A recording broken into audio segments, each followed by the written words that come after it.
যাই যাই, তাড়াতাড়ি বাড়িতে যাই। আজ বিকালে মাঠে খেলতে গিয়ে অনেকটা সন্ধ্যা হয়ে এলো। মা নিশ্চয়ই বকা দেবে।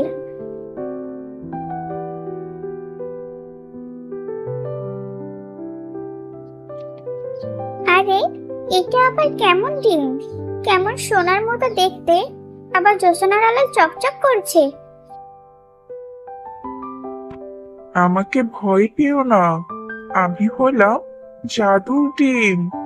আমাকে যে ভালো কাজে লাগায় আমি তার সাহায্য করি, আর লোভ করলে আমি কিন্তু পাথর হয়ে যাই।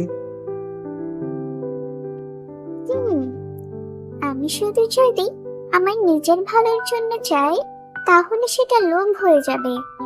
আমি বরং আমার গ্রামে সবার ভালোর জন্য চাইবো। ঠিক আছে, তুমি আমার সাথে চলো। আমার গ্রামের অনেক গরিব দুঃখীর উপকার করতে হবে যে। কিন্তু গ্রামের লোভী জমিদার তার এই জাদুর ডিমের কথা জেনে যায়, আর সে ঝিলিকের কাছে এসে জাদুর ডিমটা নেওয়ার জন্য খুবই জোরাজুরি করে। এই ঝিলিক, তোর এই জাদুর ডিমটা এখনই আমাকে দিয়ে দে। এই যে লোভী জমিদার, তুমি লোভ করেছো, আর লোভ করলেই আমি পাথর হয়ে যাই।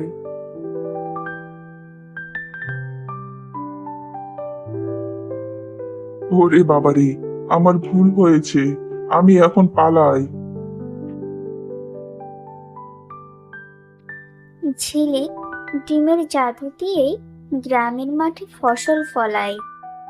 ঝিলিকের এমন সততা দেখে গ্রামের সকলেই ঝিলিকের প্রশংসা করতে থাকে। তুমি অনেক ভালো, তুমি গ্রামে ফসল ফলিয়ে আমাদের অনেক উপকার করলে।